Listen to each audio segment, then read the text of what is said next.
ભારતનું આકાશ અનેક ઝગમગતા તારલાઓથી ઝળહળે છે. એવો જ એક ઝગમગતો તારો એટલે સંત રવિદાસ. આજે આપણે સંત રવિદાસને વંદન કરીએ. વૈદિક સનાતન સંસ્કૃતિની ધરોહર એવા કાશી વારાણસી પાસે ગોવર્ધનપુર ગામમાં માતા કર્માદેવી અને પિતા માનસદાસ ચમારના ઘેર વિક્રમ સંવત 1433ના માઘ માસની પૂનમને રવિવારના દિવસે તેમનો જન્મ થયેલો. ભારતમાં જુદી જુદી ભાષા શૈલીના કારણે સંત રોહિદાસજી, રૈદાસ, રાયદાસ વગેરે નામોથી પરિચિત છે. સંત રવિદાસને પંચગંગાના પ્રસિદ્ધ વેદપાઠી બ્રાહ્મણ સ્વામી રામાનંદના શિષ્ય બનવાની ઈચ્છા હતી. એટલે તેમને મળી પોતાની ઈચ્છા પ્રગટ કરે છે. પણ હું જાતનો ચમાર છું. સ્વામી રામાનંદજી કહે છે કે પ્રભુના દરબારમાં કોઈ નાનું નથી કે કોઈ મોટું નથી, અને સંત રવિદાસને પોતાના શિષ્ય તરીકે સ્વીકારે છે. સંત રવિદાસજી ઘટઘટમાં વ્યાપ્ત પરમ તત્વને રામ કહીને તેમનું સ્મરણ કરે છે. તેમનું દરેક કર્મ રામને સમર્પિત છે. રામ નામ ધન પાયો તારથે, સહજ કર વ્યવહાર રે. રામ નામ હમ લાદ્યો તારથે, વિષ લાદ્યો સંસાર રે. સંત રોહિદાસ કહે છે, એક માટી કે સબ ભાંડે, રામ કા એકો સિરજનહારા. આપણે સૌ એક જ માટીના બનેલા છીએ અને બધાનો સર્જનહાર એક જ છે. એ વખતના મુસ્લિમ રાજા સિકંદર લોદીને મનમાં એવું થાય છે કે જો રવિદાસ ઇસ્લામ ધર્મ સ્વીકારે તો તેમના લાખો ભક્તો મુસલમાન બની જાય. એવા ઉદ્દેશથી કૂટનીતિ અપનાવી તેમને મુસલમાન બનાવવાનો પ્રયત્ન કરે છે. ત્યારે સંત રવિદાસજી કહે છે, વેદ વાક્ય ઉત્તમ ધર્મ, નિર્મલ વાકા જ્ઞાન. શ્રુતિ શાસ્ત્ર સ્મૃતિ ગાય, પ્રાણ જાય પણ ધર્મ ન જાય. આમ ધર્મ પરિવર્તનનો સંત રવિદાસ બહિષ્કાર કરે છે તો સિકંદર લોદી તેમને કઠોર દંડ આપવાની ધમકી આપે છે. ત્યારે સંત રવિદાસ કહે છે કે હું ડરપોક કે મૂર્ખ બાળક નથી. પ્રાણ ત્યજી દઈશ પણ મારા ધર્મને છોડીશ નહીં. ચોટી શિખા ક્યારેય ત્યાગ નહીં કરું.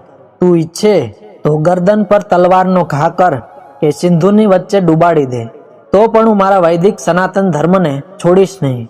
સંત રવિદાસને મુસલમાન બનાવવામાં પ્રયાસરત સદના પીર પણ રવિદાસજીની નિર્મળ ભક્તિથી પ્રભાવિત થઈ તેમના શિષ્ય બની અને રામદાસ બની જાય છે.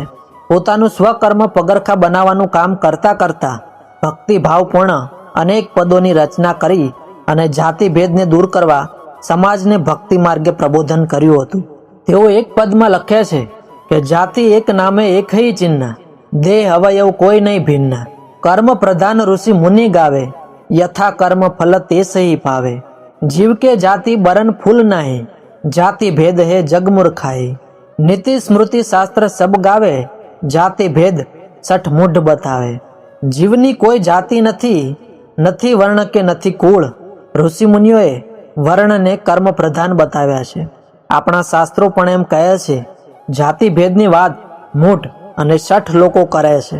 રવિદાસ જન્મ કે કારણે હોત ન કૌ નીચા, નર કો નીચ કરી ડારી હૈ, ઓછે કર્મ કી ખીચ. જન્મથી કોઈ શ્રેષ્ઠ અથવા નિમ્ન નથી હોતું, પણ ખરાબ કર્મથી વ્યક્તિ નિમ્ન બને છે. જાતિથી કોઈ ઊંચા પદે નથી પહોંચતું, પણ ઈશ્વર ભક્તિ, વિદ્યા, કર્મયોગ, ચારિત્ર્ય, શ્રદ્ધા અને ઉદારતા જેવા ગુણોથી માણસ મહાન બને છે.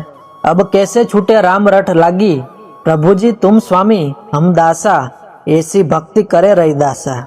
સંત રવિદાસ પ્રભુની સાથે એકાકાર થઈ ગયા હતા. મેં હરી પ્રીતિ સબની સૌ તોરી, સબ સો તોરી તુમ્હે સંગ જોરી. સબ પરિહારી મેં તુમ્હી આશા, મન બચન કર્મ કહે રવિદાસા. આવા મહાન સંત રવિદાસજીના કર્મયોગ અને ભક્તિભાવથી પ્રભાવિત થઈ મહારાજા ઉદયસિંહની પત્ની જાલીબાઈ તેમના શિષ્ય થયા. ગાંગરોન ગઢના રાજા પીપાજી પણ તેમના શિષ્ય થયા. અનેક પ્રકારના વિરોધ અને દુઃખ સહન કરી ચિત્તોડની કુળવધુ મેળતાની મીરાબાઈ પણ સંત રવિદાસના ચરણે આવી તેમને ગુરુ તરીકે સ્વીકારે છે. મીરા અને સંત રવિદાસના મિલનથી સગુણ અને નિર્ગુણ ભક્તિનું મિલન છે.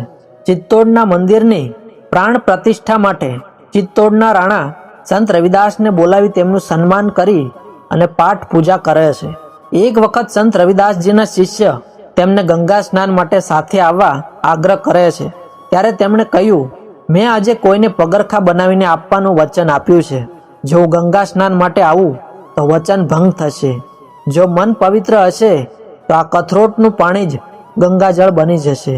આ પછી કહેવત પડી કે મન ચંગા તો કથરોટ મેં ગંગા. સંત રવિદાસજીનો ગુજરાત સાથે પણ સંબંધ છે. સૌરાષ્ટ્રના જૂનાગઢમાં રવિદાસ કુંડ આવેલો છે. ચિત્તોડમાં તેમની સ્મૃતિમાં તેમના ચરણ ચિહ્ન આવેલા છે. દક્ષિણ ભારતમાં બાલાજીની પહાડીની તળેટીમાં તિરુપતિ મંદિરની પાસે તેમનું સ્મારક છે. પંઢરપુર મહારાષ્ટ્રમાં નીકળતી ભગવાન વિઠોબાની ભવ્ય પાલખી યાત્રામાં સંત રવિદાસજીની દિંડીનું પણ અનેરું સ્થાન છે. સંતન કે મન હોત હે સબકે હિત કી બાત, ઘટ ઘટ દેખે અલગ કો પૂછે જાત ન પાત. મહાન વિચારક, મહાન કર્મયોગી, સીધું સાદું જીવન અને પોતાની પહેલા થયેલ અને તેમના સમકાલીન બધા સંતો પ્રત્યે સદભાવના રાખનાર મહાન સંત હતા. ત્યાગ, સમર્પણ અને પ્રભુ ભક્તિથી ઉચ્ચતા પ્રાપ્ત કરી શકાય છે. આ વેદાંતના સનાતન સત્યને તેમણે સિદ્ધ કરી દેખાડ્યું. સનાતન ધર્મને પ્રકાશ આપનાર એવા મહાન સંત રવિદાસજીને આજે આપણે ભાવથી વંદન કરીએ.